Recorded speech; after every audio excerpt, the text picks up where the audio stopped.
नमस्कार, मैं हूं पवन त्यागी। मोदी जी तीसरी बार देश के प्रधानमंत्री बनने जा रहे हैं। एनडीए को 292 सीटें मिली हैं, लेकिन अब इसमें इजाफा होने जा रहा है क्योंकि खबर आई है महाराष्ट्र से, जहां उद्धव ठाकरे, वो जो शिवसेना है, उनके 9 सांसद हैं। अब खबर यह है कि वो कभी भी एनडीए का हिस्सा बनने की घोषणा कर सकते हैं। इसको लेकर महाराष्ट्र में हलचल तेज हुई और देवेंद्र फडणवीस ने अपनी तरफ से इस्तीफे की भी प्रस्तुति कर दी। उनका कहना यह था कि जिस तरह से महाराष्ट्र में भारतीय जनता पार्टी गठबंधन की हार हुई है, उसकी मैं जिम्मेदारी लेता हूं, क्योंकि भारतीय जनता पार्टी की जिम्मेदारी मेरे ऊपर है। और ये जो हार हुई है, इसको स्वीकार करते हुए उन्होंने इस्तीफा देने की पेशकश की है। हालांकि वहां जो अध्यक्ष हैं चंद्रशेखर बावनकुले, उन्होंने कहा है कि देखिए, आप सरकार में रहते हुए काम करिए, इस पर हम एनालिसिस करेंगे, जो हार है उसको ठीक करेंगे। लेकिन मुझे लगता है कि देवेंद्र फडणवीस के द्वारा जो ये किया गया है, इस्तीफा देने की पेशकश, ऐसा हर प्रदेश के नेताओं को करना चाहिए, जिम्मेदारी महसूस करना चाहिए। वाकई में देवेंद्र फडणवीस के द्वारा कुछ तो कमियां रही हैं, जिसके कारण वो पब्लिक में अपना मैसेज नहीं दे पाए, पब्लिक में पैठ नहीं बना पाए। एक उदाहरण देता हूं, सारे लोग महाविकास अघाड़ी सरकार में परेशान थे। पुलिस का भ्रष्टाचार, पुलिस के अंदर गठजोड़, अधिक अपराधियों से उगाही, ये सब चल रहा था। हम खूब खबर सुनते थे कि भाई आज जो है एक वो अनिल पकड़ा गया है, वो देखिए वो बता रहा है कि भाई 100 करोड़ मुझसे गृह मंत्री मांगते थे। ये सारा चला, ये सबने सुना। तो क्या वो भ्रष्टाचार बिल्कुल खत्म हो गया?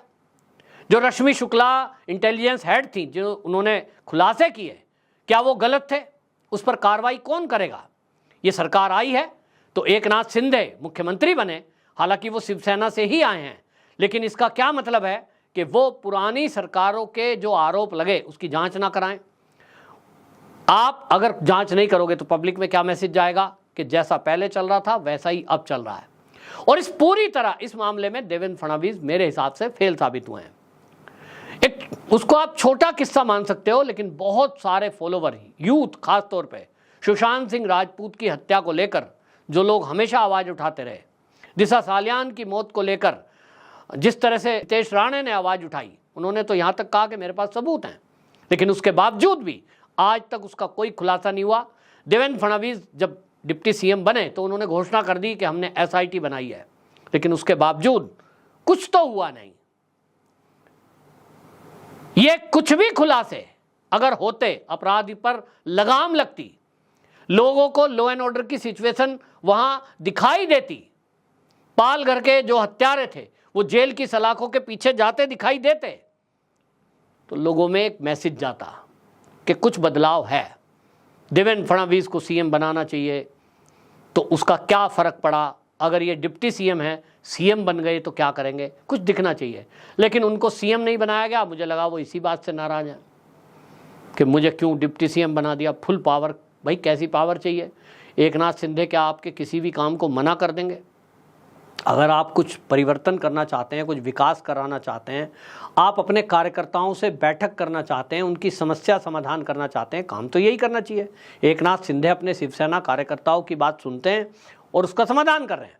तो भारतीय जनता पार्टी के कार्यकर्ता से उनके काम करना, उनसे इंटरेक्ट करना, ये देवेंद्र फडणवीस की जिम्मेदारी थी। और उन्होंने अगर इसको बखूबी किया होता तो परिणाम इसके बजाय कुछ और होते जो आज है। और इसलिए शायद पार्टी शीर्ष को ये लगा कि पुराने साथियों को जोड़ना चाहिए। हालांकि चुनाव के पहले ही उद्धव ठाकरे को एनडीए का हिस्सा बनाने की कवायद हुई थी, लेकिन वहां उद्धव ठाकरे के साथ एक संजय राउत हैं, जिनकी वजह से एनडीए से उद्धव ठाकरे अलग हुए थे। और मुझे लगता है जब तक संजय राउत उद्धव ठाकरे के साथ हैं और वो उनकी सलाह उद्धव ठाकरे मानते रहेंगे, ये जरूर कोशिश करते रहेंगे कि वो एनडीए का हिस्सा ना बने। उद्धव ठाकरे को विचार करना है कि उनके ज़्यादा निकट कौन है। राहुल गांधी के साथ जाने का उनका भला है, उनके बच्चे का भविष्य, उनकी जो पिता थे उनकी आत्मा किस में तृप्त होगी? सोनिया गांधी की नमन करने में या मोदी जी को नमस्कार करने में? ये उनको विचार करना होगा। दो ही तो विचारधारा है, एक कांग्रेस की तुष्टीकरण की विचारधारा है और एक मोदी की विचारधारा, हिंदुत्व की विचारधारा है। उद्धव ठाकरे को आज कुछ और दिखाई दे सकता है, लेकिन उनको भविष्य देखना है कि जब आने वाली पीढ़ियां आज के 20 साल 30 साल बाद कभी चर्चा करेंगी महाराष्ट्र राजनीति की, जब बाला साहब ठाकरे जी की राजनीति की बात आएगी, जब उनका नाम याद किया जाएगा, तो वो याद जरूर करेंगे कि उनके बेटे ने कैसा कैसा कैसा शासन किया था, किसके साथ मिले थे, उनके पिता किसका विरोध करते थे। और इसीलिए उद्धव ठाकरे भले ही संशय में हों, भले ही उनकी मनमर्जी की कोई पोस्ट ना मिले, मुझे नहीं पता पार्टी के अंदर क्या चल रहा है, लेकिन जो महाराष्ट्र की जनता की राय है मैं वो बता रहा हूँ। और जनता की राय ये है कि उद्धव ठाकरे को ऐसे सभी नेताओं को एक तरफ झिटक देना चाहिए, चाहे वो संजय राउत हो जो उनको मोदी से अलग करने की बात कर रहा है, जो उनको इस तरह की सलाह दे रहा है कि वो राहुल गांधी के साथ खड़ा हो जाए। और इसलिए भविष्य महाराष्ट्र का, हिंदुत्व का, सनातन का, ये देखते हुए और अपने पिता के पद चिन्हों पर अगर वो चलना चाहते हैं, भाई मैं नहीं जानता कि वो जिन्ना के पद चिन्हों पर चलेंगे, ये तो उम्मीद नहीं है, वो पिता के पद चिन्हों पर चलेंगे, तो निश्चित रूप से वो मोदी जी को स्वयं फ़ोन करें और वो कहें मोदी जी और अमित शाह से, मैं आपके साथ आना चाहता हूँ हिंदुत्व के मुद्दे पर, राष्ट्र के मुद्दे पर और देश की तरक्की के मुद्दे पर और महाराष्ट्र के मुद्दे पर। कोई शर्त ना रखें तो मोदी जी देखेंगे कि आपको कहाँ उपयुक्त जगह दी जा सकती है। हो सकता है आपको महाराष्ट्र का सीएम भी बना दें, हो सकता है आपको केंद्र में मंत्री बना दें, ये मोदी जी पर छोड़ दें तो ज़्यादा मेरे ख्याल अच्छा है, क्योंकि मोदी जी हमेशा से उनको आदर सम्मान देते रहे हैं और उनको उसी तरह से आदर करते रहे हैं हमेशा। और सार्वजनिक मंच पे उन्होंने कहा है कि विचारधारा से हम अलग हो गए, लेकिन मैं आज भी उतना ही प्रेम और आदर करता हूँ। तो ये एक भविष्य के लिए अच्छा है। भारतीय जनता पार्टी की सरकार में एनडीए का हिस्सा बनेंगे तो निश्चित रूप से रहेंगे। और इस पर आपको बता दूं कि ये चर्चा चल पड़ी है। मुझे लगता है जहाँ तक कि उद्धव ठाकरे को अब महाराष्ट्र की राजनीति छोड़कर केंद्र में आ जाना चाहिए। एक बड़े नेता के तौर पर हम देख रहे हैं कि जो केंद्र में नेता हैं उनमें अब देवेंद्र फडणवीस राज्य की जिम्मेदारी निभाएं, ठीक है। अगर वो आते हैं तो फिर ये भी हो सकता है अगर वो सीएम बनते हैं तो सीएम में, क्योंकि पहले से ही एकनाथ शिंदे सीएम है, वहाँ एक दिक्कत हो सकती है। लेकिन एक नया नाम आ रहा है मुख्यमंत्री के लिए और वो बीएमसी चुनाव के बाद फेरबदल होगा, अभी फिलहाल होने की संभावना नहीं है। वो है विनोद तावड़े। विनोद तावड़े एक वो नेता हैं जो उनको एक्टिव किया गया, पूरे देश में उनको स्टार कैंपेनर के तौर पर पार्टी ने उनको प्रचार में भी इस्तेमाल किया और उनको बाकायदा बिहार की जिम्मेदारी भी दी।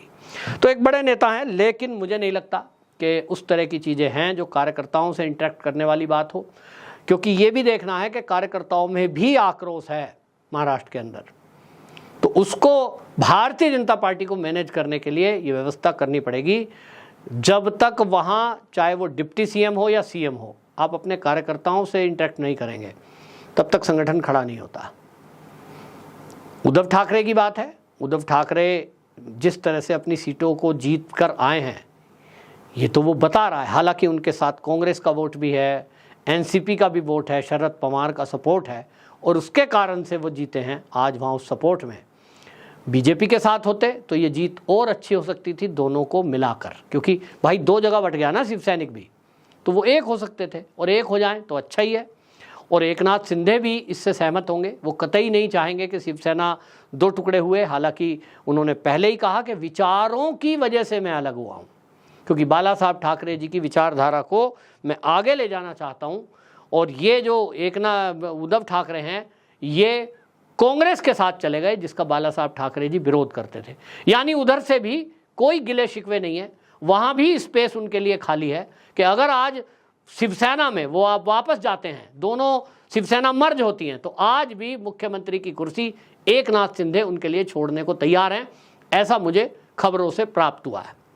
दूसरी तरफ भारतीय जनता पार्टी है, भारतीय जनता पार्टी भी वहां बड़ा दल होने के बावजूद भी डिप्टी सीएम पोस्ट अपने लिए रखने को तैयार है, ऐसा भी खबर में है। और अगर वो केंद्र में जाना चाहते हैं तो केंद्र में भी 9 ही सीट होने के बावजूद उनको सम्मानजनक पोस्ट देने को भारतीय जनता पार्टी शीर्ष तैयार है।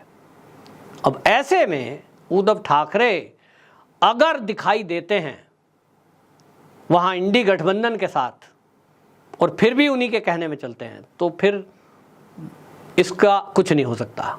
आप में से हमारे दर्शक जो महाराष्ट्र के हों, जरूर अपने कमेंट में लिखें कि आपकी राय में उद्धव ठाकरे को क्या करना चाहिए, और अगर उद्धव ठाकरे एनडीए में आते हैं तो इससे महाराष्ट्र की राजनीति में क्या फ़र्क पड़ेगा, भारतीय जनता पार्टी की राजनीति पर क्या फ़र्क पड़ेगा।